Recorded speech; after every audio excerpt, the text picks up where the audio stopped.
मंगलम भगवान वीरो मंगलम गौतम प्रभु मंगलम स्थूलभद्राद्या जैन धर्मोस्तु मंगलम।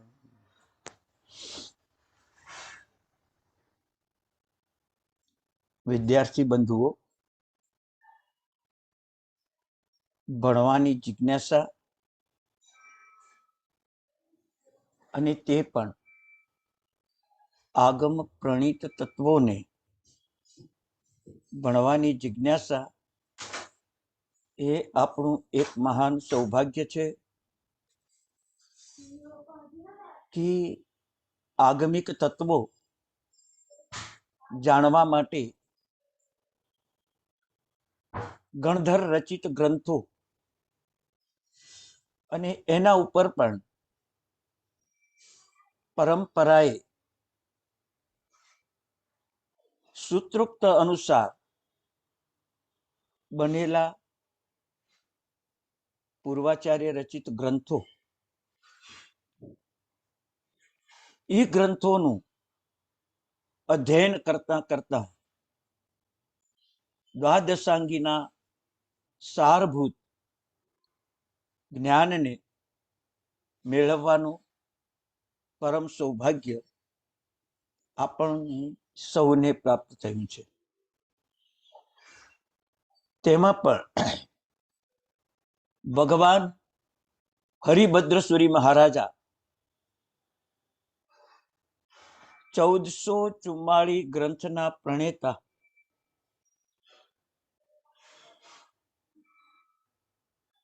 અનેક દર્શનોના જાણકાર એમણે યોગ દ્રષ્ટિ નામનો એક ગ્રંથ રચ્યો અને એ યોગ દ્રષ્ટિ સમુચ્ચય ગ્રંથ ઉપર ભગવાન યશો વિજય મહારાજ સાહેબ, જે શાસ્ત્ર વિશારદ, ન્યાય વિશારદ, મહોપાધ્યાય, ન્યાયાચાર્ય, અનેક પદવીઓથી વિભૂષિત યશો વિજય મહારાજ સાહેબે એ 8 દ્રષ્ટિ ઉપર સુંદર સજ્જાઈની રચના કરી અને સુંદર તત્વ પણ આપણને પીરસ્યો. એ સજ્જાઈને અનુલક્ષીને આપણે અભ્યાસમાં આગળ વધવાનું છે. દ્રષ્ટિ શું છે, 8 દ્રષ્ટિ કેમ છે, દ્રષ્ટિ તો મોક્ષનો માર્ગ છે, એ બધું જ આપણને આ સજ્જાઈમાંથી મળશે. પણ એની પૂર્વ ભૂમિકા આપણે થોડી જાણવી પડશે. કોઈ પણ ગ્રંથની ભણવાની પ્રક્રિયા ચાલુ કરીએ તેને પહેલા ગ્રંથને ઉદ્દેશીને પૂર્વ ભૂમિકા જો તૈયાર થાય તો ગ્રંથ ભણવામાં સરળ પડે. તો આપણે થોડી પૂર્વ ભૂમિકા પહેલા જોઈ લઈએ કે યોગના માર્ગમાં આરંભથી અંત સુધી યોગને આવરી લે અને મોક્ષ સાથે જોડાણ કરી આપે એવી જે પ્રક્રિયા, તેને યોગ કહેવામાં આવે છે. પણ મોક્ષ સાથે જોડાણ કરવું એ સામાન્ય માનવીનું કામ નથી. એની પાસે જૈવિક સંપત્તિ, જેને આત્મિક સંપત્તિ કહેવાય, એવો તત્વનો સાચો બોધ, એવું સમ્યક જ્ઞાન, તત્વની સાચી પ્રવૃત્તિ, એવું સમ્યક ચારિત્ર, અને તેના ઉપર સાચી રુચિ, એવું સમ્યક દર્શન. આવો જેની પાસે બોધ હશે એ આ યોગના માર્ગે આગળ વધી શકશે. મોક્ષના કારણભૂત સમ્યક દર્શન, સમ્યક જ્ઞાન અને સમ્યક ચારિત્ર છે. અને એના વિકાસ સ્વરૂપે અને સમ્યક દર્શનની પૂર્વ ભૂમિકા પર પ્રાપ્ત કરવા સ્વરૂપે દ્રષ્ટિઓ એનું વિવરણ અહીંયા કહેવામાં આવશે. સામાન્યતઃ ઘાસનું એક તણકલું એ સળગે તો એનો પ્રકાશ અલ્પ સમય સુધી રહે છે, પણ પ્રકાશ છે.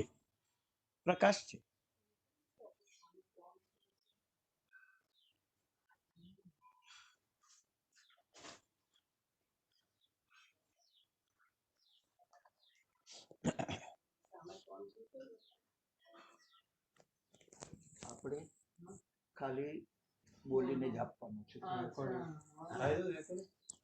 રેકોર્ડિંગ તો થાય. શું બંધ થઈ ગયું?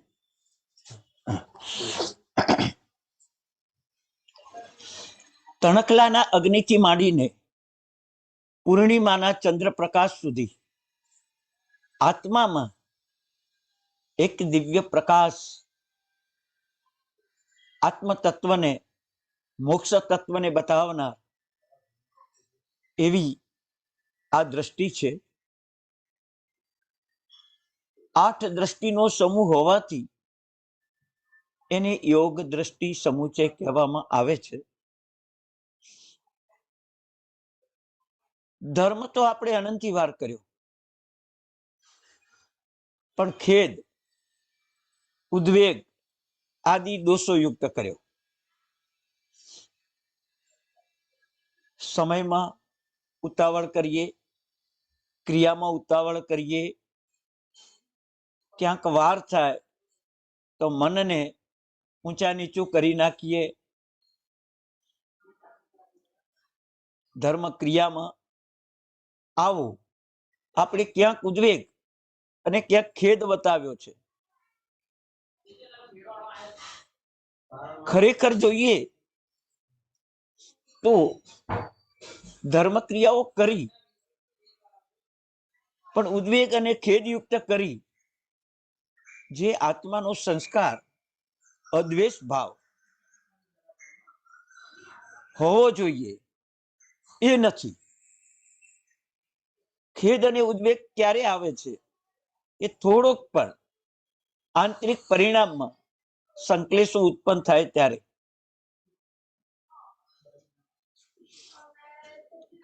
તો આવી ક્રિયાઓ અનંતી વાર કરી પણ આપણને મોક્ષ મેળવામાં સહાયક ન બની. આવો ધર્મ પુણ્ય પાપને માને, જીવ મોક્ષને માને, જીવાદી તત્વોને પણ જાણે, પણ ધર્મમાં એને ખેદ અને ઉદ્વેગ પ્રાપ્ત થાય ત્યારે એ ઓઘ દ્રષ્ટિમાં આવી જાય છે. અરે ધર્મના માટે પ્રાણ પણ અર્પણ કરી દે, આટલું સત્વ હોય છતાં પણ ખેદ અને ઉદ્વેગ એની પરિણતિમાં હોય એટલે ધર્મ ક્રિયા મોક્ષને માટે સહાયક બનતી નથી. વ્યવહારથી જોઈએ તો આસ્તિક જ છે, કારણ કે કર્મબંધ મોક્ષ બધાને માને છે, તો પણ એક ઉદ્વેગ અને ખેદ એને મોક્ષમાં સફળતા મેળવવા દેતા નથી.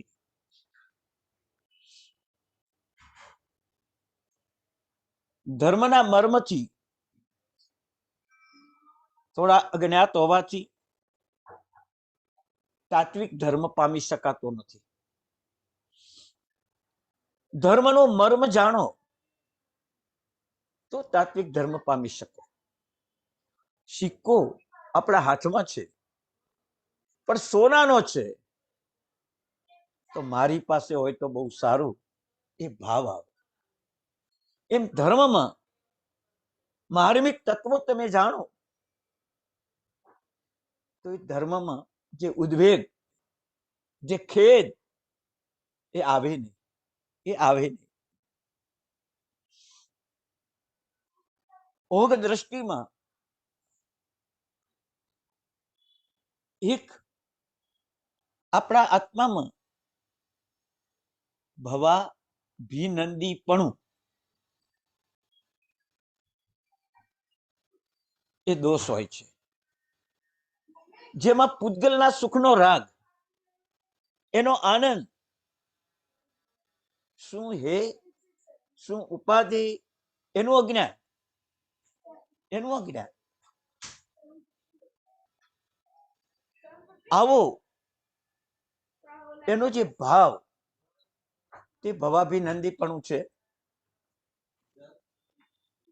અધ્યાત્મ સુખ ઉપાદેય છે અને સંસારનું સુખ હે છે, એ લક્ષણ ઓઘ દ્રષ્ટિમાં જાગતું નથી. ભવાભિનંદીપણું સંસારને અનુકૂળ માને, મહાન માને,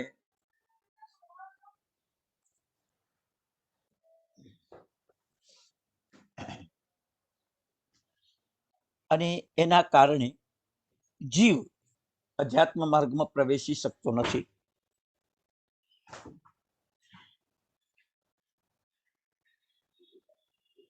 ધર્મ તત્વનો બોધ માર્મિક રીતે કરવો હોય તો આ 8 દ્રષ્ટિનો આપણે ઉપયોગ કરવો પડશે, કે જેથી એ દ્રષ્ટિ આપણા આત્માનું કલ્યાણ કરી શકે અને વિકાસ કરી શકે. તો સૌ પહેલા દર્શનનો કાળ. કાળ એટલે સૂર્યોદય, સૂર્યાસ્ત, દિવસ, રાત્રિ, એવા કાળની અપેક્ષાએ વસ્તુનું દર્શન કરવાનું બુદ્ધિશાળી, સામાન્ય વ્યક્તિ, બાળ, રોગી, અલ્પ બુદ્ધિ વાળો, વિશિષ્ટ બુદ્ધિ વાળો, વસ્તુના દર્શનને વિવિધ પ્રકારે પોતાની બુદ્ધિ પ્રમાણે જાણી શકે છે અને જોઈ શકે છે. પણ દિવસ, પૂર્ણ પ્રકાશ, સંપૂર્ણ બુદ્ધિ, નિરોગી દેહ, વિચાર કરવાની સંપૂર્ણ શક્તિ, જોવાની પણ સંપૂર્ણ શક્તિ, એવો આત્મા વસ્તુને સંપૂર્ણપણે જાણી શકે છે, એટલે કે ધર્મના મર્મને જાણી શકે છે. બીજા નંબરમાં જે વસ્તુ જોવાની છે એ જોવામાં પણ ક્યાંક ભેદ પડી જાય.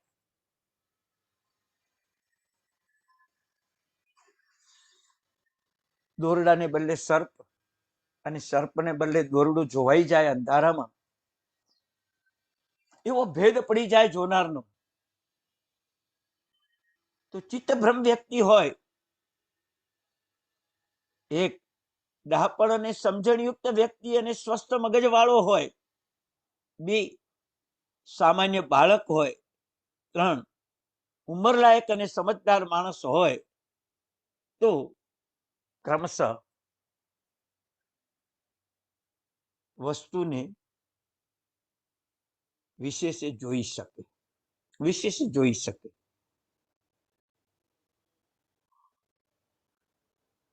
હવે આંખ, દ્રષ્ટિ, સમજદાર વ્યક્તિ હોય, સક્ષમ વ્યક્તિ હોય, બુદ્ધિનો ઉપયોગ કરી શકે એવી વ્યક્તિ હોય, પણ આંખમાં રોગ હોય, કમળો થઈ ગયેલો હોય, વસ્તુ જ ન દેખાતી હોય કે અલ્પ પ્રમાણમાં દેખાતી હોય, તો એને ધર્મનો સાચો મર્મ જાણી શકવાનું અશક્ય છે. પણ નિરોગી દ્રષ્ટિ હોય, આંખમાં કોઈ રોગ ના હોય, તો વસ્તુને જોઈ શકે છે. એવી રીતે આત્માની દ્રષ્ટિ પણ નિરોગી હોય, એટલે કે દ્વેષ, ખેદ વગેરે દોષ રહિત હોય, તો એ સાચું જોઈ શકે છે. આમાં પણ જ્ઞાનાવરણી આદિ કર્મો એના ક્ષયોપશમથી પદાર્થોની વિવિધતા જાણી શકે છે. એમ આત્મગુણોની વિવિધતા ક્ષયોપશમના સ્વભાવે જાણી શકે છે. આટલા સુધી જે જાણવામાં ભેદ પ્રભેદ પડે છે, એમાંથી મતાંતરો જાગૃત થાય છે. કારણ કે ક્ષયોપશમની વિચિત્રતા છે, એટલે મતાંતર જાગૃત થવાના. પણ જ્યારે પાંચમી સ્થિરા નામની દ્રષ્ટિ આવશે, ત્યારે ચાર દ્રષ્ટિ સુધીના જીવોની મતાંતરતા છે, એ ત્યાં પાંચમી દ્રષ્ટિમાં આવતા સંપૂર્ણપણે ધર્મનો મર્મ જાણવાથી એકમત થઈ જાય છે. એકમત થઈ જાય છે. પૌદ્ગલિક સુખ દુઃખ રૂપે માને, ચક્રવર્તીનું સુખ પણ સુખાભાસ માને, સંસારનું સુખ માત્ર દુઃખને દૂર કરવાનું એક સાધન માને. આવી અનુભૂતિથી એને તાત્વિક વૈરાગ્ય જાગે. આવી અનુભૂતિથી એને તાત્વિક વૈરાગ્ય જાગે. અને આવો તાત્વિક વૈરાગ્ય જાગે, ત્યાંથી જ ધર્મની યોગની શરૂઆત થાય છે. મોક્ષ માર્ગની શરૂઆત પણ અહીંથી જ થાય છે. આ અવસ્થા એક અપુનર્બંધક અવસ્થા કહેવામાં આવે છે, કે જ્યારે તાત્વિક દ્રષ્ટિ જાગે છે, તાત્વિક વૈરાગ્ય જાગે છે, ત્યારે આત્મામાં એક અપુનર્બંધક અવસ્થા આવે અને તેમાં એક મોટી સિદ્ધિ મેળવે. કર્મોની જે ઉત્કૃષ્ટ સ્થિતિ, 70 કોટાકોટી સાગરોપમ, 30 કોટાકોટી સાગરોપમ, 20 કોટાકોટી સાગરોપમ, એ સ્થિતિ બંધ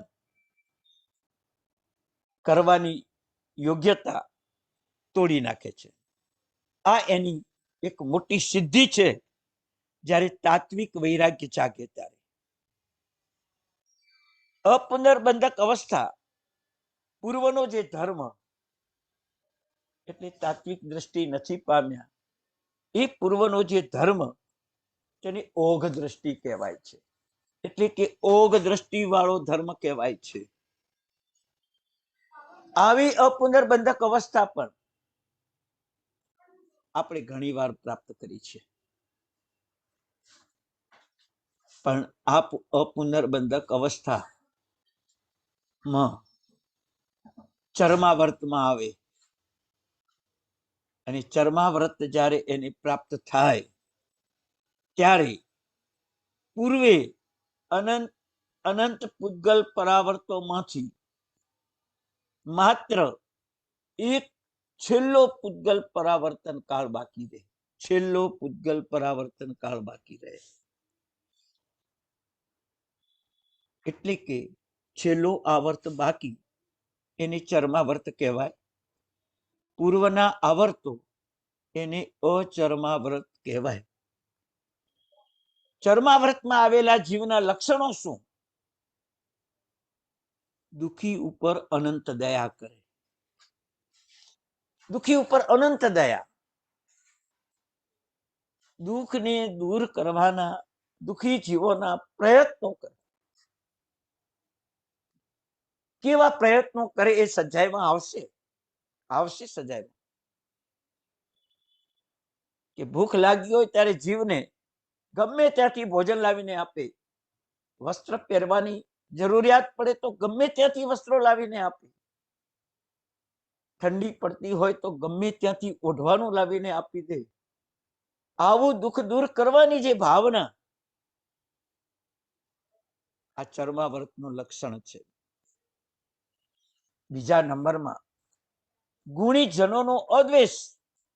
ગુણીજનોનો અદ્વેષ આ મહાન ગુણ છે. જગતમાં જે ગુણીજનો તપ, ત્યાગ, ધર્મ, દયા, દાન, શીલ વગેરે જે ગુણો, એ નાનામાં નાનો ગુણ કોઈ પણ જીવનો હોય તો એ વખાણવા લાયક માને. વખાણવા લાયક નહીં, પણ ગ્રહણ કરવા લાયક માને. આવો ગુણીજન પ્રત્યેનો અદ્વેષ ભાવ જાગે.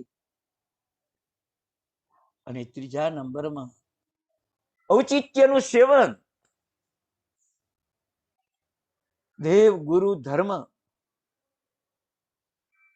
એનું સેવન કેવી રીતે કરવું, એની ઉચિતતા કેવી રીતે જાળવી.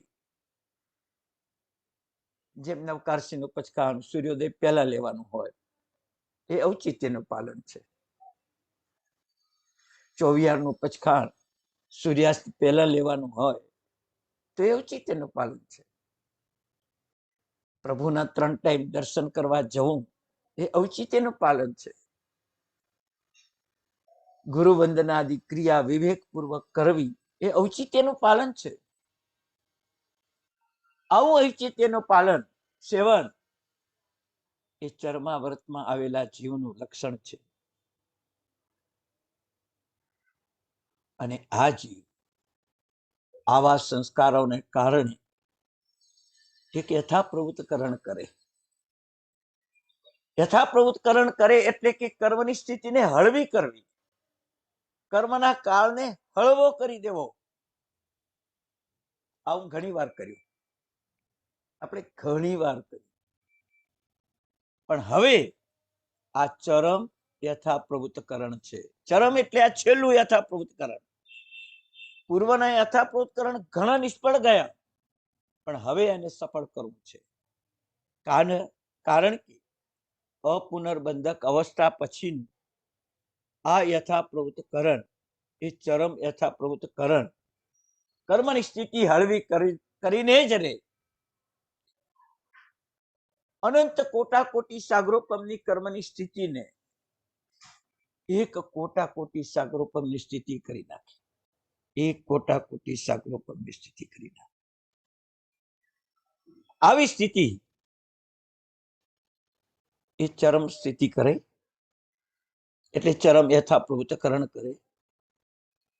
અને આવો યથાપ્રવૃત્તકરણ કર્યા પછી કોઈ 1 ભવે, કોઈ 2 ભવે, કોઈ 5-25 ભવે અપૂર્વકરણ કરી સમ્યક્ત્વ પામી,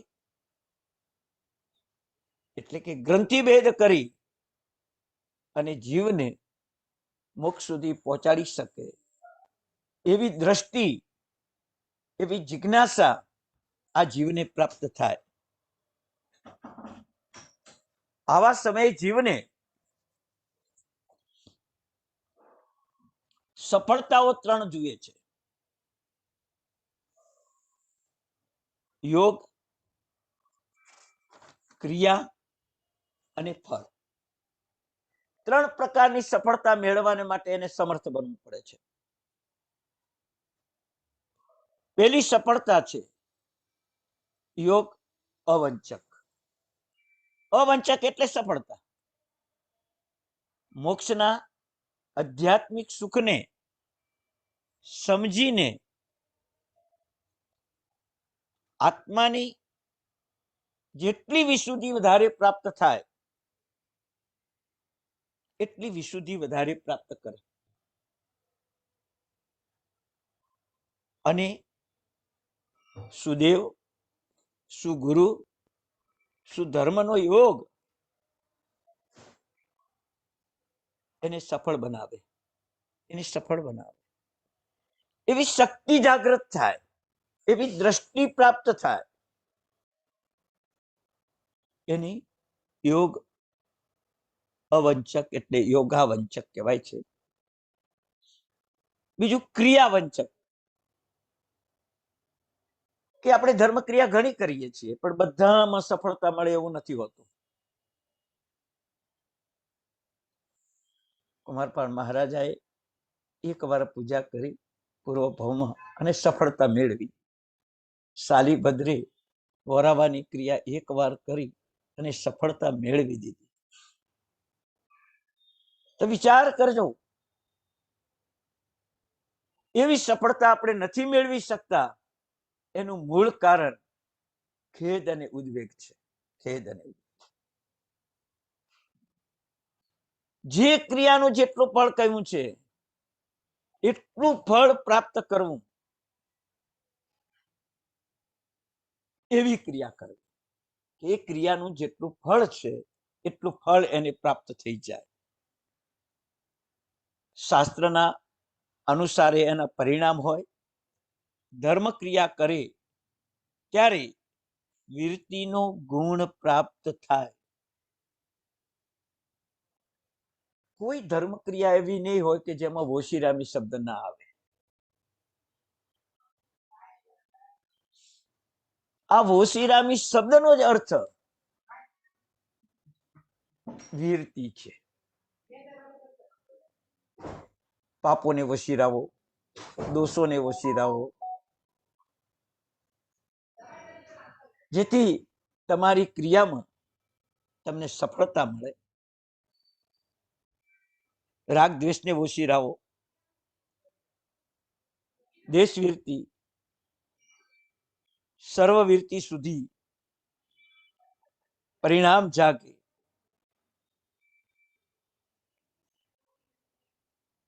આઠમા ગુણસ્થાનકની આ ક્રિયા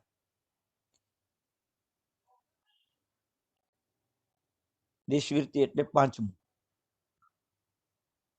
મિચ્છામી દુક્કડમ.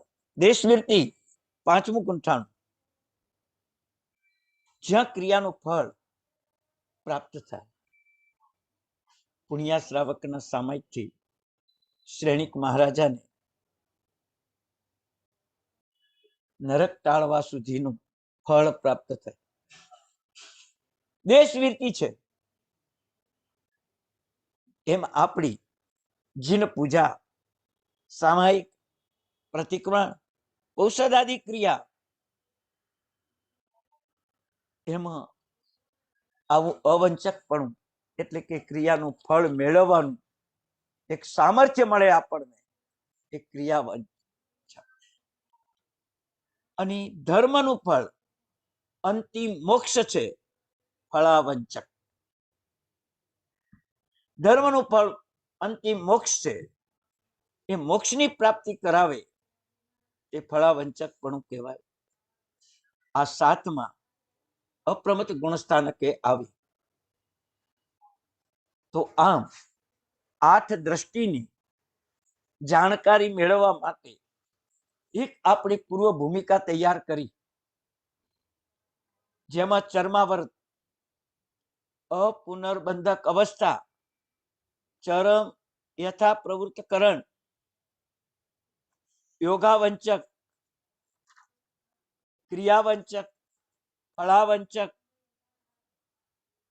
આ બધું જ્યારે ક્રમશઃ આઠ દ્રષ્ટિમાં વિકાસ કરવા માટે આ પૂર્વ ભૂમિકા છે. હવે આવો આત્મિક વિકાસ કરવા માટે શરૂઆત તો તણખલાનો પ્રકાશ. એક તણખલું સળગે એનો પ્રકાશ કેટલો હોય ત્યાંથી જ એક મિત્રા દ્રષ્ટિની શરૂઆત થશે અને એ શરૂઆત હવે આપણે કરીએ છીએ. આ એક પૂર્વ ભૂમિકા આપણે બતાવી.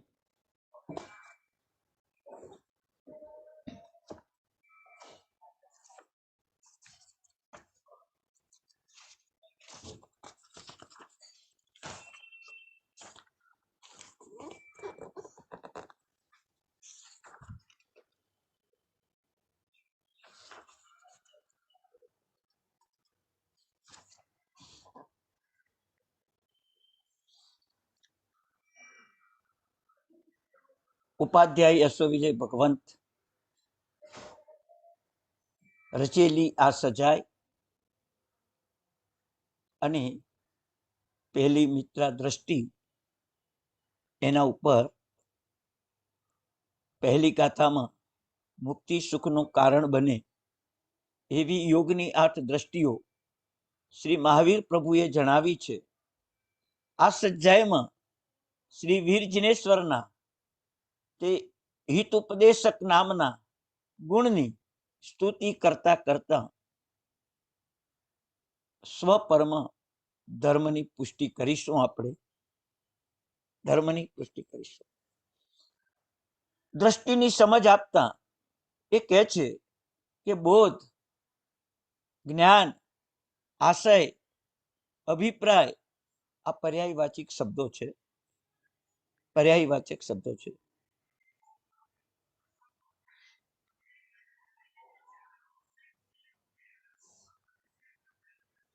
હવે જીવની વિચારધારા પ્રવૃત્તિ એક બે પ્રકારની બતાવી છે. ઇન્દ્રિયજન્ય સુખો તરફ દોડવું, એમાં આનંદ માણવો, એ જીવ આ દ્રષ્ટિમાં એટલે કે મુક્તિ સુખ પ્રાપ્ત કરાય એવો દ્રષ્ટિ માર્ગ એમાં પ્રવેશી શકતો નથી. કારણ કે એની પાસે રાગ, દ્વેષ, અજ્ઞાન ના કારણે પાપ કર્મો બાંધે અને આ સંસારમાં રખડે છે. એટલે તેને આવી દ્રષ્ટિ પ્રાપ્ત થતી નથી.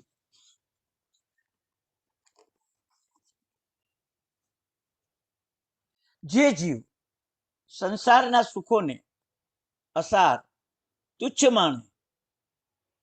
માને, હે માને, દુઃખદાયી માને, અનંત સંસારના પરિભ્રમણનું કારણ માને, આવું જેનું મન બહાર નીકળવા માટે એમાંથી પ્રયત્ન કરે,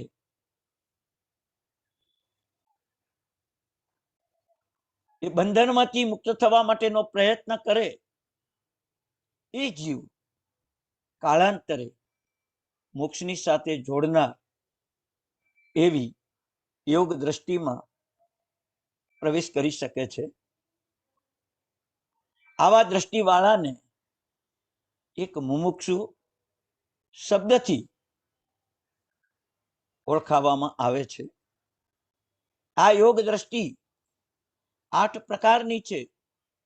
મિત્રા, તારા, બલા, દીપ્રા, સ્થિરા, કાંતા, પ્રભા અને પરા.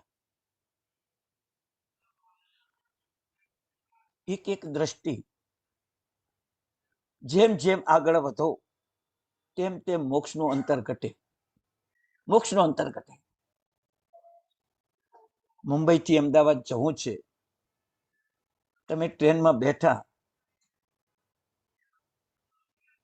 વાપી આવ્યું, વલસાડ આવ્યું, અમદાવાદનું અંતર ઘટ્યું.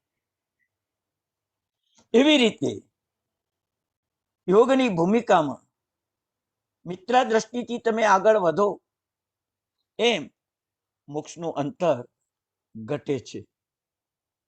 અને જ્યારે પરા દ્રષ્ટિમાં પહોંચી જાઓ ત્યારે તો શિવ સુખની અનુભૂતિ જેવું એક વાતાવરણ સર્જાય છે.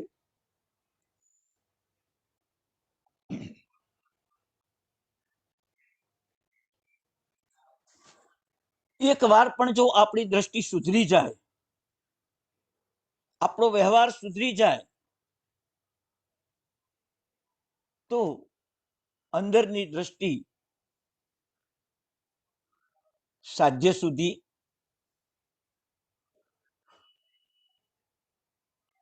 સાધન સુધી, બે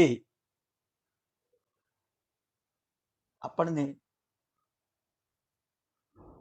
દ્રષ્ટિમાં સહાયક બને, સાથે સાથે પરિણતિ પણ સુધરે, પરિણતિ પણ સુધરે.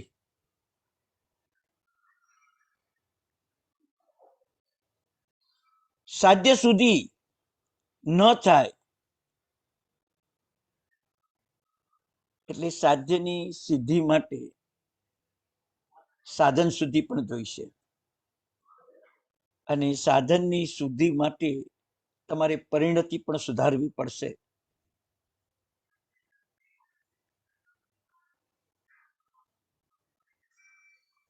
તો જેમ જેમ તમારી સાધ્ય સાધન સુધી વધતી જશે, એમ એમ બહારની પરિણતિ સુધરવા લાગશે, એટલે કે દ્રષ્ટિમાં વિકાસ થતો જશે. તીર્થંકર દેવોએ આપણને આ હિત ઉપદેશ આપ્યો સ્વપર માટે, કે જીવોમાં મોક્ષની લાયકાત પડેલી છે, એને ઉપદેશ આપવાથી એની લાયકાત પ્રગટ થશે.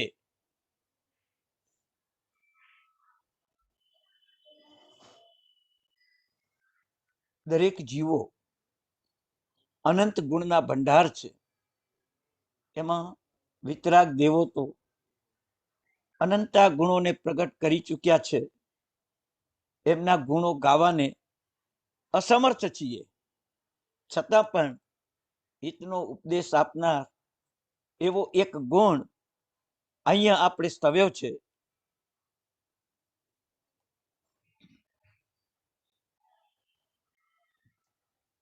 હવે આઠ દ્રષ્ટિ તરફ આપણું લક્ષ્ય જાગૃત કરવાનું છે. જુદા જુદા મતવાળા કંઈક જુદું જુદું સ્વરૂપ પણ કહે છે,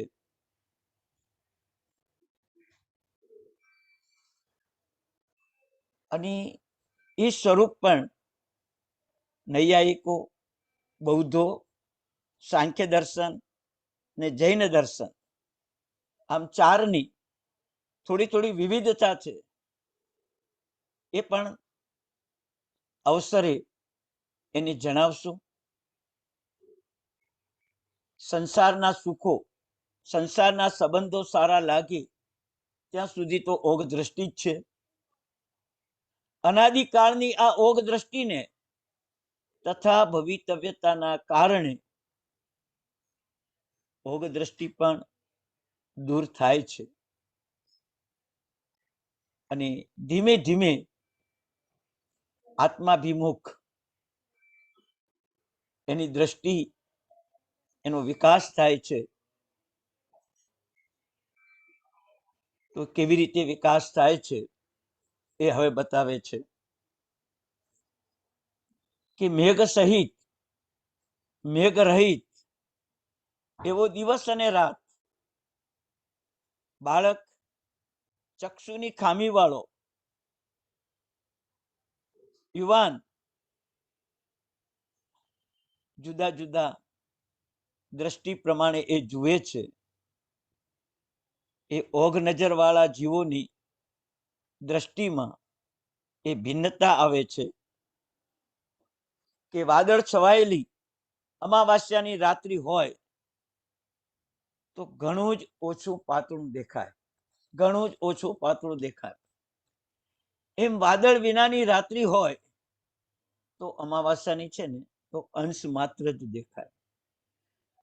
પણ જો વાદળ છવાયેલો દિવસ હોય, ભલે ને અમાવાસ્યાનો તો પણ કંઈક વધુ સ્પષ્ટ દેખાય. પણ વાદળ વિનાનો દિવસ હોય તો તો વધારે સ્પષ્ટ દેખાય, વધારે સ્પષ્ટ દેખાય. એમ આપણને અત્યારે કંઈક આવું જ થાય છે કે સામાયિક કરવા જેવું છે, સામાયિક કરવું જોઈએ, સામાયિક આત્માનો ગુણ છે, સામાયિક મોક્ષનો ગુણ છે, સર્વવીરતીનો ગુણ છે, સિદ્ધિનો ગુણ છે.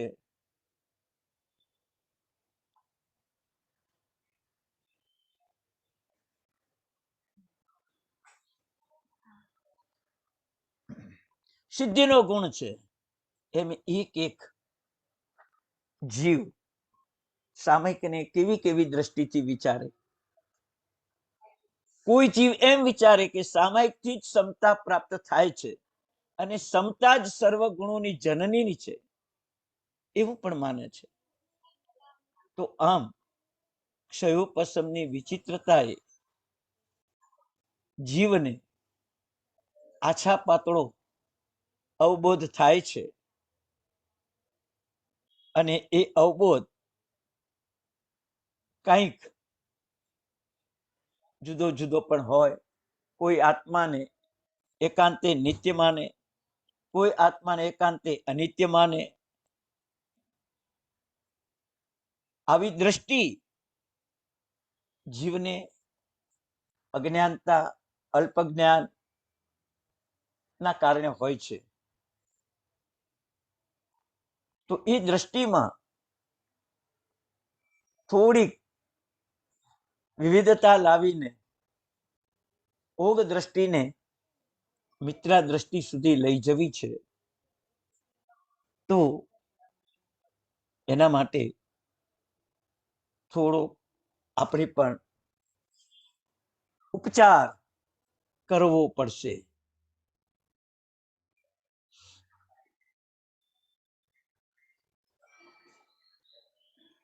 ભિન્ન ભિન્ન દર્શનોની આજે માન્યતાઓ જુદી જુદી દેખાય છે અને એ માન્યતાઓ આપણે જોઈ રહ્યા છીએ. માત્ર શાસ્ત્ર તો એનું એ જ છે, પણ જોવાની દ્રષ્ટિ અમાવાસ્યા, દિવસ અને રાત, વાદળ વિનાનું અને વાદળ છાયું, આવા ભેદથી ઓછા પાતળું આછા પાતળું દેખાય એ પ્રમાણે માન્યતા આપે અને એ માન્યતાથી મતભેદ પડે.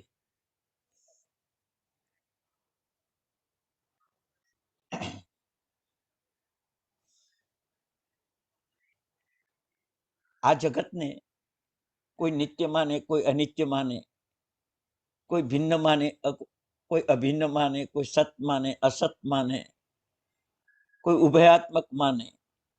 પ્રભુએ આ બધું સ્વરૂપ નિત્યાનિત્ય પણ જગતને કહ્યું, ભિન્ન ભિન્ન સત અસત વગેરે આત્માનું સ્વરૂપ ઉભયાત્મક બતાવ્યું, ઉભયાત્મક બતાવ્યું. એટલે જ્યારે આપણા જીવનમાં જ્ઞાનાવરણીનો ક્ષયોપશમ થોડો વિશિષ્ટ થશે તો આ મિત્રા દ્રષ્ટિમાં આપણો પ્રવેશ થઈ શકશે.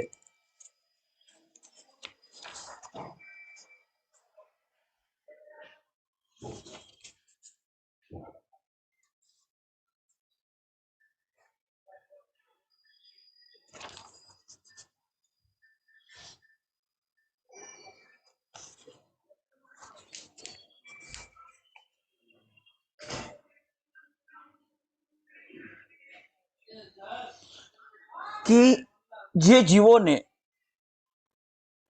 હજી ગુરુ જ પ્રાપ્ત થયા નથી કે સદગુરુ પ્રાપ્ત થયા નથી, એ જીવોને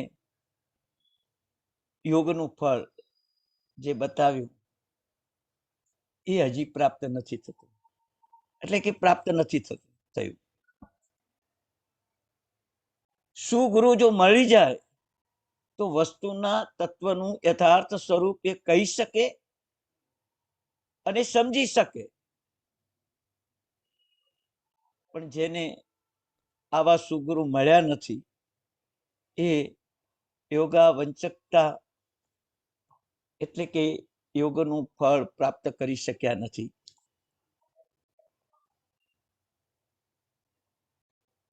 અને આ દ્રષ્ટિ દોષના કારણે એટલે કે ઓગ દ્રષ્ટિના કાળે આવા ભેદ પ્રભેદ આજે જે સંસારમાં દેખાય છે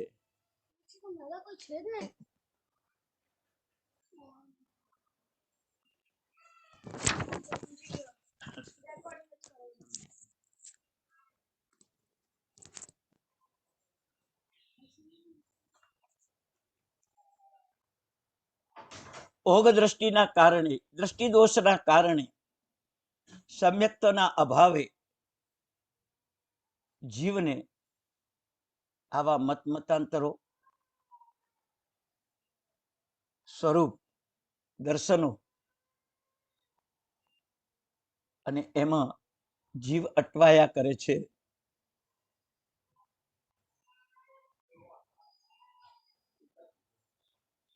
તો ઓગ દ્રષ્ટિમાંથી બહાર આવવું છે તો સુગુરુનો યોગ આપણે મેળવવો પડશે.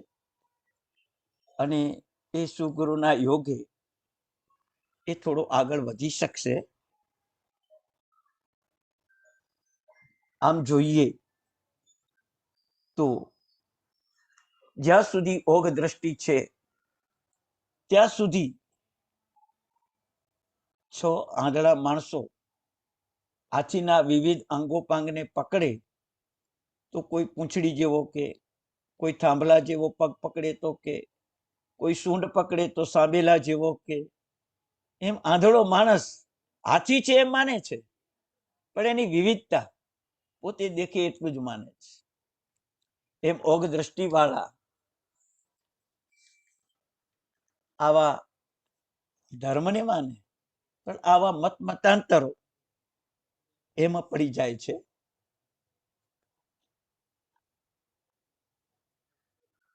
અને જે જીવ સંકિત પામી જાય છે એને દ્રષ્ટિ દોષ હોતો નથી, ત્યારે એને સત્ય તત્વ સાચું તત્વ એને જણાય છે.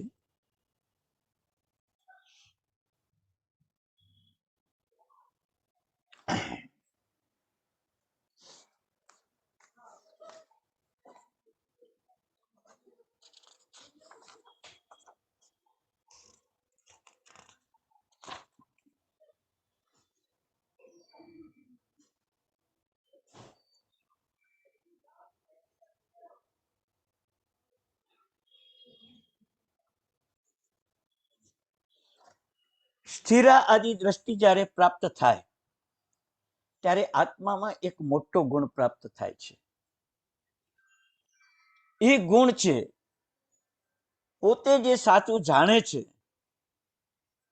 અને જગતમાં જે ભિન્ન ભિન્ન મતો છે અને પોતાનું જે સાચું જાણવાનું છે એ પોતે એને ગ્રહણ કરે, એને જ પકડે. પણ જે ભિન્ન ભિન્ન મતવાળા છે એ લોકો ઉપર પણ એક ભાવ દયા ચિંતવે કે એમનું પણ હિત થાવ, કારણ કે અમુક અંશે પણ કંઈક ત્યાં સત્યતા છે. ભલે સંપૂર્ણ સત્ય નથી, પણ અમુક અંશે જ્યાં સત્યતા છે એમનું પણ હિત થાવ. બરાબર.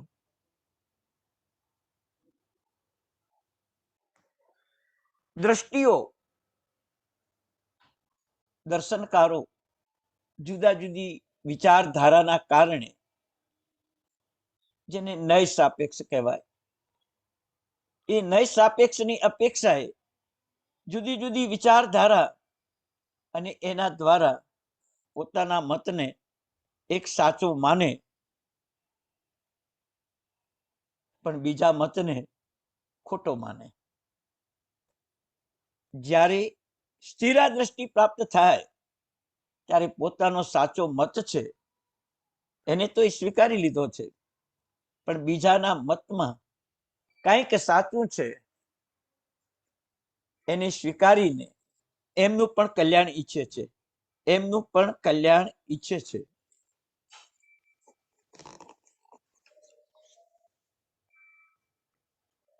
મિથ્યાત્વ મોહનીયનો ઉદય અને કદાગ્રહનું કારણ અને પોતાની એવી કુયુક્તિઓ એના કારણે પોતાના મતને સાચો કરવા માટે પ્રયત્નો કરે, પણ તેથી એમનો પ્રયત્ન પોતાના મત પૂરતો કદાચ સફળ થાય, પણ સ્થિરા દ્રષ્ટિ પ્રાપ્ત થયા પછીનો જે મત, એવી સંપૂર્ણતા એમની પાસે નથી હોતી, એમની પાસે નથી હોતી.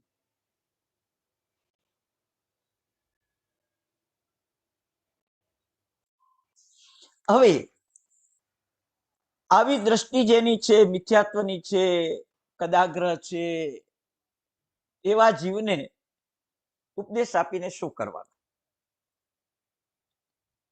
ભગવાન ભાવ કરુણા વાળા છે કે જીવ છે એનું ભવ્યત્વ પાકશે ત્યારે એ સાચા ધર્મ તત્વને સ્વીકારશે. અત્યારે તો એને એનું હિત થાય એવું જ કામ આપણે કરવું પડશે. એના માટે એક દ્રષ્ટાંત છે કે બે સ્ત્રીઓ, એક પતિને, એમાં એક ક્રૂર પત્ની કોઈ મંત્ર તંત્રવિદ પાસેથી ઔષધિ લઈને પતિને ખવડાવી દે, અને એ પતિ ઔષધિ ખાય અને બળદ બની જાય, પછી ઘણી દુઃખી થાય. એ બળદને દરરોજ ચરાવવા લઈ જાય જંગલમાં. કોઈ એક ઝાડ નીચે બેઠી છે અને આકાશમાં કોઈ વિદ્યાધર યુગલ આવ્યું છે. એમાં વિદ્યાધર પોતાની પત્નીને કહે છે કે આ બળદ એ બળદ નથી, પણ આ સ્ત્રીનો પતિ છે, પણ ઔષધો ખવડાવવાથી એ બળદ થઈ ગયો છે. તો એનો કોઈ ઉપાય? તો કે આ સ્ત્રી જે ઝાડ નીચે બેઠી છે ત્યાં જ સંજીવની નામની ઔષધિ છે. એ ઔષધિ જો એને ખવડાવવામાં આવે તો એ પુરુષ પણ પ્રાપ્ત કરે. સ્ત્રીને પણ થયું કે હવે શું કરવું? યુગલ તો આકાશમાં ઉડી ગયું, પણ એને મનમાં વિચાર કર્યો કે આ બધી ઔષધિ છે, અને એ ચારા સંજીવની નામની ઔષધિ પણ ઝાડ નીચે જ હતી. એમ યુગલે એટલે પેલા વિદ્યાધરે કીધેલું. હવે એ ઓળખતી નથી, એટલે એ બધી ઘાસની જાત હતી, એ બધી જાતનું ઘાસ એને ખવડાવ્યું. એમાં આ સંજીવની નામની ઔષધિ આવી ગઈ, અને પેલો બળદ એક પુરુષ રૂપે બની ગયો. બસ આમ પ્રભુની ભાવ કરુણા, ધર્મ તત્વ સમજાવવાની, સ્વપરનું હિત થાય એવું કલ્યાણકારી જ્ઞાન સમજ આપવાની, કે એમાંથી એ જીવની કોઈ ધર્મ પ્રવૃત્તિ સંજીવની બની જાય, અને એમાંથી આત્માની યથાપ્રવૃત્તકરણ, અપુનર્બંધક વગેરે ગુણો એને પ્રાપ્ત થાય. એવા ભાવથી મિથ્યાત્વીને પણ ધર્મ તત્વ સમજાવવાનો ભાવ ગ્રંથકારોએ, સિદ્ધાંતકારોએ અને પરમાત્માએ પણ બતાવ્યો છે કે એક વાર પણ એની ધર્મ ક્રિયા સંજીવની બની જાય તો એક એક દ્રષ્ટિ એની ખુલતી જાય અને એ જીવ આગળ વધતો જાય અને છેવટે એ વિકાસ કરે છે, વિકાસ કરે છે.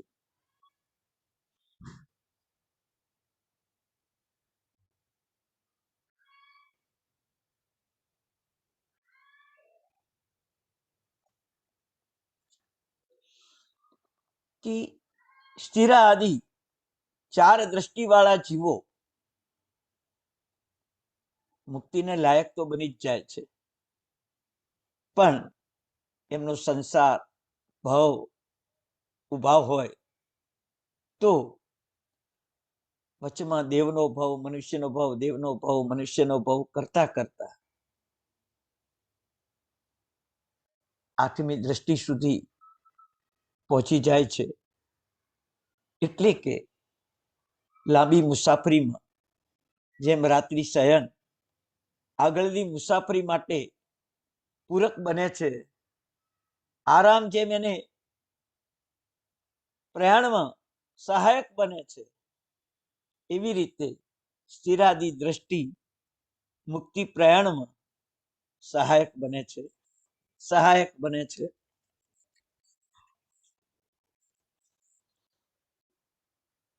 મૂળ તત્વ કે એના ભવો ઉભા હોય અને એ ભવોમાં દેવ કે મનુષ્યના સુખો ભોગવતો હોય તો પણ એને તીવ્ર કર્મબંધ થતો નથી, તીવ્ર રાગ નથી, તીવ્ર દ્વેષ નથી, તીવ્ર મોહ નથી, ધર્મ ક્રિયામાં ઉદ્વેગ કે ખેદ નથી, એટલે એનો સંસાર વધતો નથી. જે એનો નિયત કાળ છે એ કાળમાં એનો મોક્ષ થઈ જાય છે. તો હવે આ પણ એક પૂર્વ ભૂમિકા છે, આ પણ એક પૂર્વ ભૂમિકા છે. મિત્રા દ્રષ્ટિ એની શરૂઆત હવે આપણે કરીએ છીએ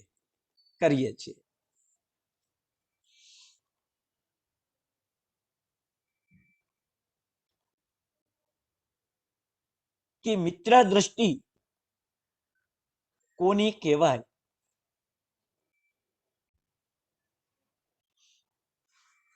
તૃણના અગ્નિ સમાન યોગમાં એની ઉપમા આપી છે કે તૃણના અગ્નિ સમાન જેની પ્રકાશિતતા છે, એટલે કે તત્વના બોધમાં અલ્પ પ્રકાશિતતા છે, જેની ઓગ દ્રષ્ટિમાં મિથ્યાત્વનો ઉદય હોય છે, જ્યારે મિથ્યા દ્રષ્ટિમાં પણ મિત્રા દ્રષ્ટિમાં પણ મિથ્યાત્વનો ઉદય હોય છે. પણ બેમાં થોડો ડિફરન્સ છે, એક ડિફરન્સ છે કે ઓગ દ્રષ્ટિમાં જે મિથ્યાત્વ છે એ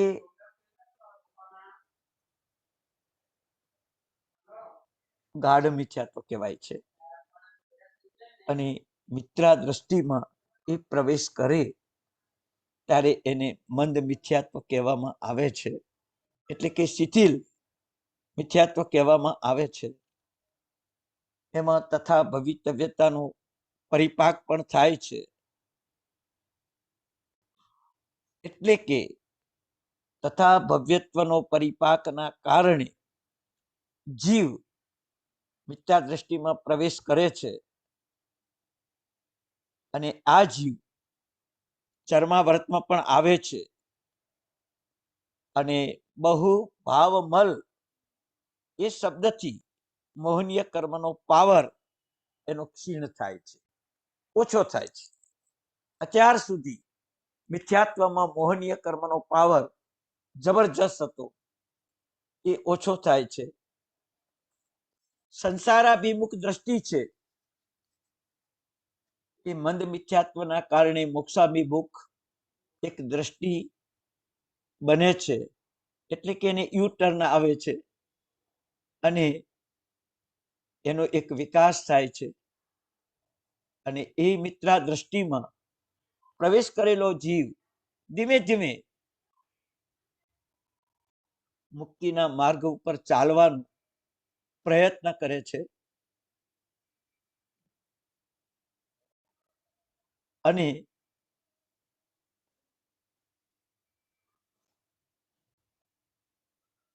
લૌકિક કે લોકોત્તર ધર્મ કરીને આત્માને તારવાની જે ભાવના થઈ છે, લૌકિક કે લોકોત્તર ધર્મ કરીને આત્માને તારવાની જે ભાવના થઈ છે,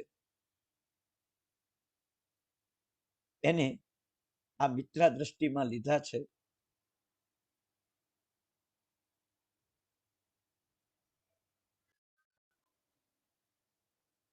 હવે એ મિત્રા દ્રષ્ટિ એટલે કે મિત્ર જેવી દ્રષ્ટિ.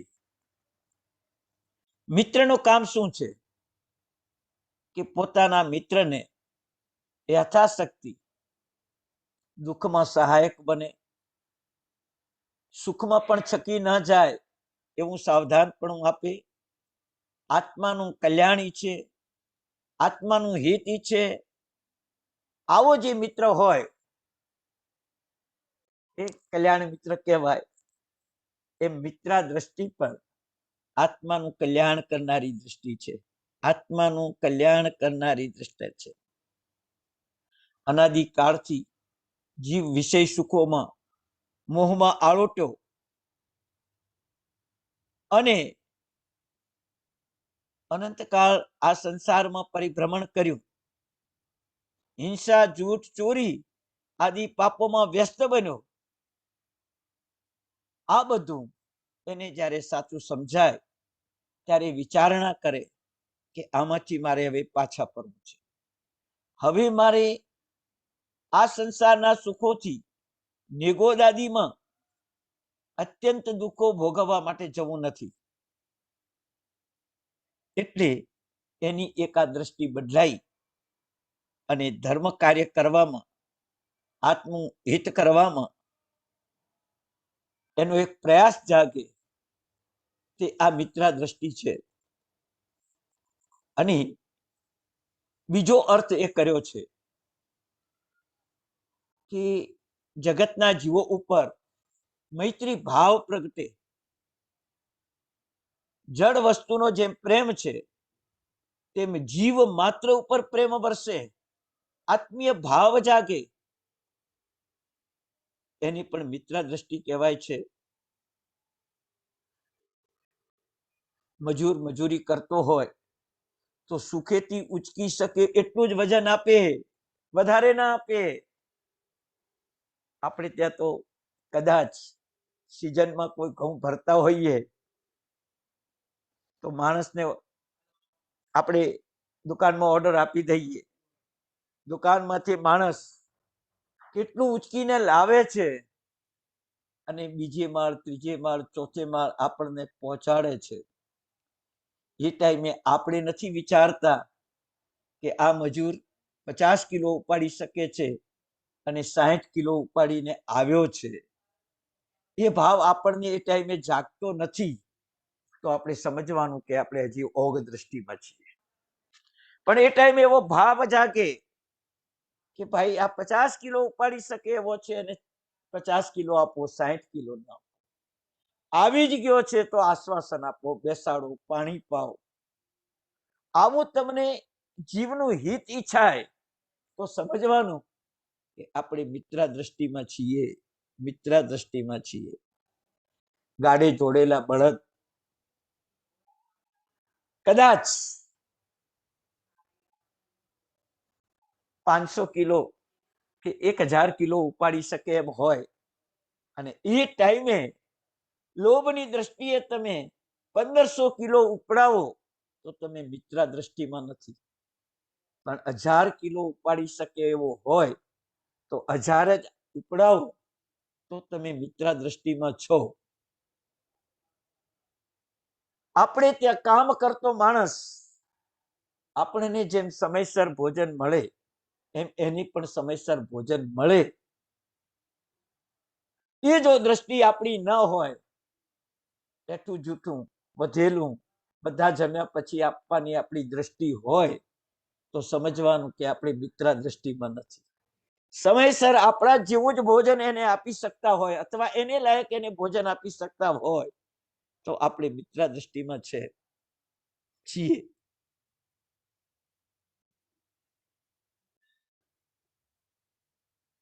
ગરીબ માણસ પાસે કામ કરાવવું, વધારે કામ કરાવીને ઓછું મહેનતાણું આપવું, આ આપણે ઓગ દ્રષ્ટિમાં છીએ, મિત્ર દ્રષ્ટિમાં નહીં. મિત્ર દ્રષ્ટિ વાળો 8 કલાકની નોકરીમાં કદાચ એનો અડધો કલાક વધારે ગયો હોય તો મહિનાના અંતે એનું મહેનતાણું આપી દે. આ મિત્ર દ્રષ્ટિ કહેવાય. આ મિત્ર દ્રષ્ટિ કહેવાય. એનામાં એમ જ થાય કે એના પાસે વધારે કામ કેમ કરાવવું, એને વધારે કેમ ઉપડાવવું, એને ભૂખ્યો કેમ રાખવો, એવો એને જીવ પ્રેમ હોય, એવો એને જીવ પ્રેમ હોય. આજના બુદ્ધિજીવી જીવીઓ માણસો પાસે અઢળક કામ લે. આજે કંપનીમાં જોડાતા માણસો સારો પગાર હોય ભલે, પણ રાત દિવસ એમની પાસેથી કામ ખેંચાવે કે એ જીવ પોતાના પરિવારના પ્રસંગોમાં કે પરિવારના સંગમાં બાધારૂપ થાય એવા કામ કરાવે તો બુદ્ધિજીવીઓ પણ મિત્ર દ્રષ્ટિમાં નથી, મિત્ર દ્રષ્ટિમાં નથી. અહીંયા તો એક જ છે કે જીવ પ્રત્યે પ્રેમ જાગે. તમને ખબર છે, તમારા શરીર પ્રત્યેનો પ્રેમ હોય, એક તણખલું પડ્યું હોય, એક રજકણ પડ્યું હોય તો કાઢી નાખો. તમારા વાળ પ્રત્યેનો પ્રેમ હોય ને એક સફેદ વાળ હોય તો કાઢી નાખો. તમારા કપડા પ્રત્યેનો પ્રેમ હોય ને કપડા ઉપર એક દાગ પડ્યો હોય તો કપડું કાઢી નાખો. બસ આપણી આ સમજ જે સ્વાર્થ વૃત્તિની છે તે મિત્ર દ્રષ્ટિ નથી. પરમાર્થ વૃત્તિની આવે, પરોપકાર વૃત્તિની આવે. મિત્ર જેમ કલ્યાણ મિત્ર બનીને મિત્રનું હિત કરે એમ તમે પોતાના આત્માનું હિત કરો. આત્માના મિત્ર બનો. ક્રોધ કરીને આત્માના દુશ્મન બન્યા, માન કરીને આત્માના દુશ્મન કર્યા, લોભ કરીને આત્માના દુશ્મન બન્યા, આત્માને દુર્ગતિમાં મોકલ્યો, બન્યા ને આત્માના દુશ્મન. તો આત્મા પ્રત્યે પણ તમારી વિષયોનો, કસાયોનો જે ભાર એને ઓછો કરવો પડશે. તો જ પરોપકાર વૃત્તિ આવશે, તો જ સ્વપરનું હિત કરી શકીશું આપણે, તો જ આ મિત્ર દ્રષ્ટિમાં આપણો પ્રવેશ થશે. પણ આવું છે ને એ સતત આપણા જીવનમાં ચાલે એવું ના હોય. આંખના પલકારા માત્ર પણ આવો વિચાર આવે, લાંબો કાળ ન ટકે. તણખલાના અગ્નિ જેવી વાત કરી છે, તો તણખલાનો અગ્નિ કેટલો ટકે? પણ એટલી વાર પણ જો ટકી જાય ને તો તમારો મિત્ર દ્રષ્ટિમાં પ્રવેશ થઈ ચૂક્યો છે. ભલે અતિ મંદ પ્રવેશ રહ્યો, પણ અજ્ઞાન દશા એને દૂર કરવાનો એક પ્રયત્ન કર્યો છે. બરાબર.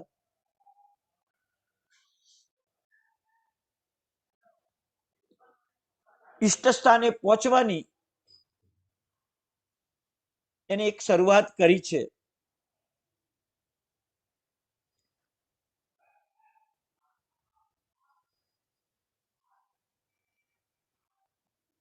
અને રાગ દ્વેષ, આકુળ વ્યાકુળતા વગેરેથી ભરપૂર આ સંસારમાંથી એને ઈષ્ટ સ્થાન તરફ એક પ્રયાણ કરવાનો એક પ્રયાસ કર્યો છે.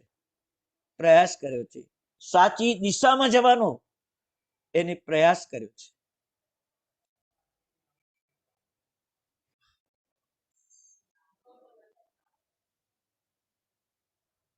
તો જીવનમાં એક મિત્રા દ્રષ્ટિ, એક જ્ઞાનનો અલ્પ પ્રકાશ, અને તે પણ આખી ભોગ દ્રષ્ટિમાંથી આપણને બહાર લાવે. ભયંકર અટવી સમાન આ સંસાર, જન્મ મરણ, રાગ દ્વેષ, રોગ શોક, ભય, ઉપદ્રવ, આ બધા જ ભાવોને આપણે અનુભવતા અનુભવતા એમાં અથડાતા અથડાતા થાકેલા, એમાંથી ઉદ્વેગી બનેલા આપણે નિર્ભય સ્થાને પહોંચવા માટે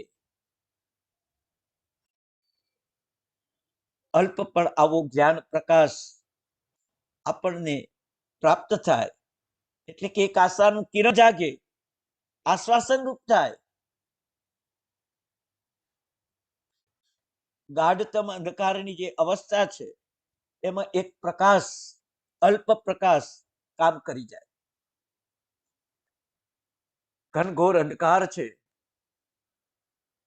ચારે બાજુ વાદળછાયું વાતાવરણ છે, મેઘની વર્ષા થવાની શરૂઆત છે, અને તમે અરણ્યમાં ચાલી રહ્યા છો. એ ટાઈમે આવો ઘાસના તણખલા જેવો પ્રકાશ તમને કાંઈક માર્ગ બતાવે.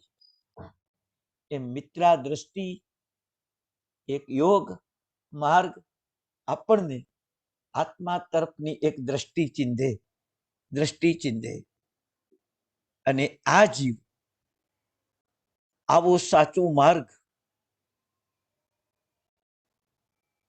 કોઈ મહાત્મા એને બતાવે, કોઈ સદગુરુ બતાવે, અને એની શોધમાં એ આગળ વધે. આવી આ એક મિત્રા દ્રષ્ટિ છે. હવે મિત્રા દ્રષ્ટિને વિશે આગળની વાત આપણે બીજા વિભાગમાં કરશું. અત્યારે ભોગ દ્રષ્ટિ વગેરે વિષયો બતાવ્યા. મિત્રા દ્રષ્ટિ હજી ચાલુ છે. 6 ગાથા થઈ છે. બાકીની ગાથાઓનું વિવેચન આપણે હવે બીજા હપ્તામાં કરીશું. પણ એક જીવનમાં નિશ્ચિત કરજો કે મિથ્યાત્વના ગાઢ અંધકારમાંથી બહાર આવવા માટે મિત્રા દ્રષ્ટિની અંદર મૈત્રી ભાવ, સ્વપરનું હિત તો કરવાનું, પણ પરનું હિત પહેલું કરવું. અને સાથે સાથે સંસારની અંદર જીવની દુઃખતમ અવસ્થા જોઈને એ દુઃખને દૂર કરવાનો હરેક કાળે પ્રયત્ન કરો. પ્રણાતિપાત વિરમણ વ્રત છે એમાં આ જ વાત કરી છે. વધ, બંધ, છવી છે, અતિભાર અને ભાત પાણીનો અંતરાય, આવી 5 પ્રકારના જે હિંસાના પરિણામ, એનામાંથી બહાર આવવાનું છે.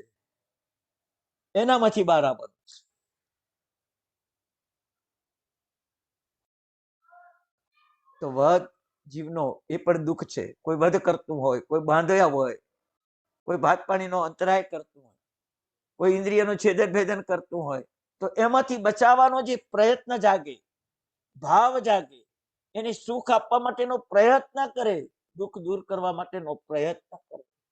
આ મિત્ર દ્રષ્ટિ છે.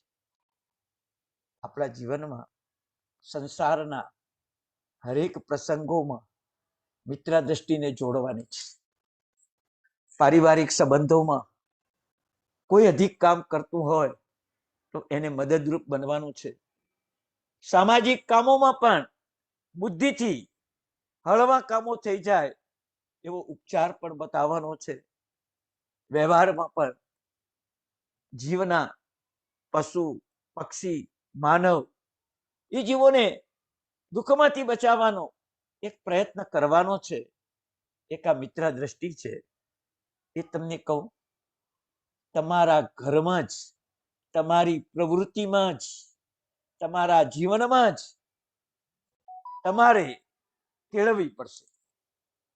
ખાલી જાણવાથી નહીં, તમારે કેળવવી પડશે. હવે એ કેવી રીતે કેળવવી એ પણ આગળ આપણે બતાવશું.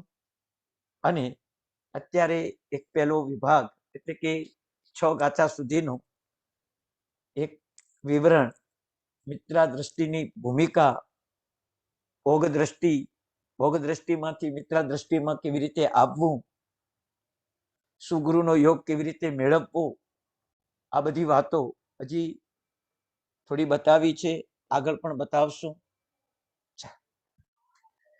મંગલમ ભગવાન વીરો, મંગલમ ગૌતમ પ્રભુ, મંગલમ સ્થૂલભદ્રાત્યા, જૈન ધર્મોસ્ત મંગલમ. ભગવાનની આજ્ઞા વિરુદ્ધ કઈ કહેવાય હોય તો મિચ્છામિ દુક્કડમ,